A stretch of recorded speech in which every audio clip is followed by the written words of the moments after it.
Penyerahan bantuan tambahan modal usaha, program ekonomi kreatif dari Badan Amil Zakat Nasional Kota Gorontalo berlangsung di Aula Kantor Wali Kota Gorontalo.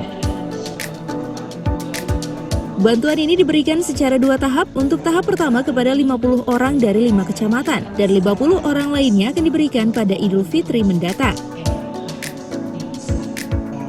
Pengelolaan bantuan Badan Amil Zakat Nasional yang berasal dari ASN dan para dermawan dikelola secara profesional untuk membantu warga kurang mampu sesuai dengan kondisi dan kebutuhan masing-masing.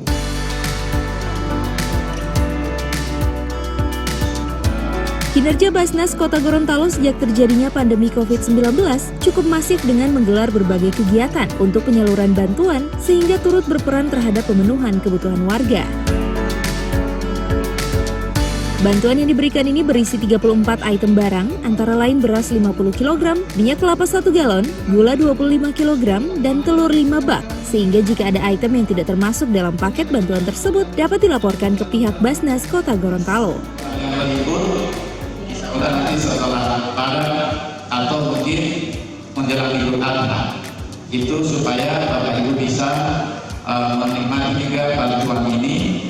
Dan juga memikirkan bagaimana keadaan keuangan ini bisa memadai untuk semua para penerima.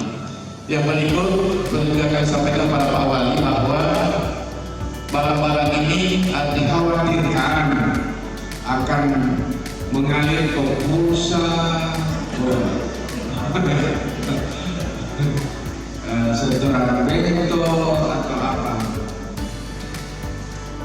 Oleh karena itu diberikan dalam bentuk barang sehingga isi warung itu benar-benar bisa bertambah dan barangnya ada.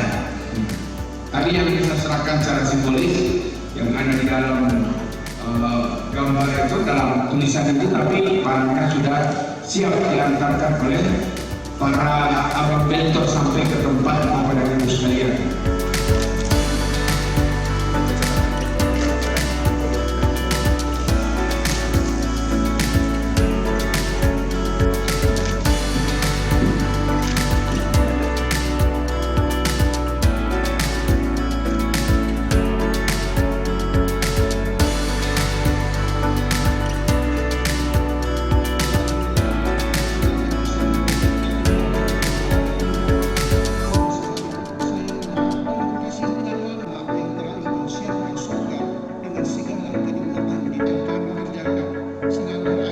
Tim Liputan Advertorial Mimosa TV.